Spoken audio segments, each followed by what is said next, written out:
प्रिय बच्चों, कल के क्रम में जैसा आप पढ़ रहे थे समास, उसी में आज पढ़ेंगे द्वंद्व समास। सबसे पहले इसकी परिभाषा पढ़ेंगे। जिस समास में दोनों ही पद प्रधान हो तथा समास विग्रह करते समय दोनों पदों के मध्य और शब्द लगाना पड़ता है, वह द्वंद्व समास कहलाता है। यानी कहने का मतलब है द्वंद्व इस शब्द से अगर दूसरे अर्थ में देखते हैं तो द्वंद्व माने होता है दो के बीच में युद्ध। तो इसमें अधिकतर ऐसे शब्द होते हैं जो एक दूसरे के विलोमार्थी भी होते हैं और एक दूसरे से संबंधित होते हैं। जैसे भाई बहन, तो भाई और बहन। पाप पूर्ण, पाप और पूर्ण, तो पाप पूर्ण हो गए विलोमार्थी। भाई बहन संबंध मतलब इसमें किसी न किसी रिश्ते का संबंध दिखाता है। तो ऐसे शब्दों को पहचानना बहुत आसान होता है। अब आते हैं कुछ उदाहरण इसमें लिखे गए हैं, उन उदाहरणों को हम पढ़ते हैं। जैसे नदी नाले, तो नदी और नाले ये समास विग्रह होगा। परीक्षा में जो आता है तो लिखा होगा निम्नलिखित शब्दों का समास विग्रह कर समास का नाम लिखिए। तो हम जिस प्रकार से लिखा है ऐसे परीक्षा में लिखेंगे। फिर लिखेंगे नदी और नाले, आगे हम द्वंद्व समास लिख देंगे। फिर है माता पिता, तो माता और पिता, आगे द्वंद्व समास। धर्मार्थ, धर्म और अर्थ ये संधि से युक्त शब्द है। शुभाशुभ ये भी संधि युक्त शब्द है। शुभ और अशुभ। लघु दीर्घ ये देखिए विलोमार्थी शब्द हैं, लघु और दीर्घ। तो इस प्रकार से इस समास को हम पहचानेंगे और लिखेंगे।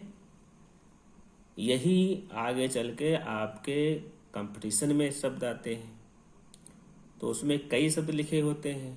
इसे लिख दिया कि धर्मार्थ में कौन सा समास है छांटिए, उसमें कई नाम लिख देंगे। द्वंद्व समास, बहुब्रीहि समास, द्विगु समास, इनमें से कोई नहीं। तो इसमें केवल हम विग्रह के आधार पर पहचानेंगे।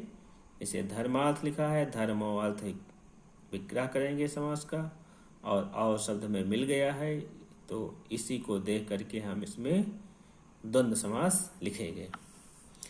इस प्रकार से बहुत होते हैं।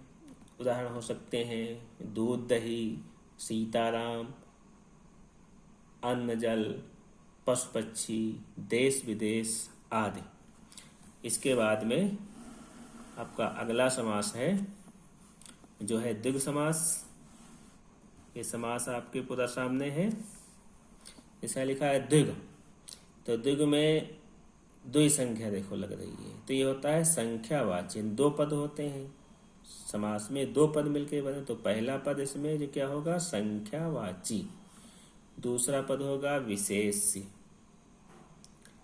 अब इसमें केवल हम इन संख्यावाची शब्द के आधार पर हम समास का नाम द्विगु समास लिख सकते हैं। लेकिन कुछ ऐसे शब्द होते हैं इसमें जो विग्रह के आधार पर समास बदल भी सकता है। तो केवल साधारण से दिए गए हैं नवरत्न, तो है नव रत्नों का समूह। पंचवटी, पांच वटों का समूह। अब इस समास में इस पंचवटी में दूसरा भी समास हो सकता है। ऐसे करेंगे पंचानाम वटानाम समाहारा।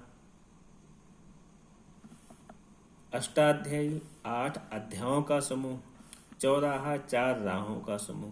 तो देखिए सभी में कोई ना कोई संख्या आ रही। पहले वाले में, दूसरे वाले से नव अलग कर देंगे, रत्न अलग कर देंगे, रत्न ये विशेष हो गया।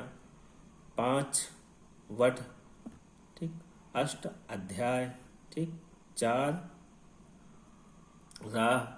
तो इस प्रकार से हम कहीं न कहीं सभी शब्दों में ये सब मिलेंगे अन्य उदाहरण में शताब्दी हो सकता है, पंचपात्र है, नवरस है और दो रहा है, नवग्रह है। तो इस प्रकार से इन समास को हम पहचानते हैं।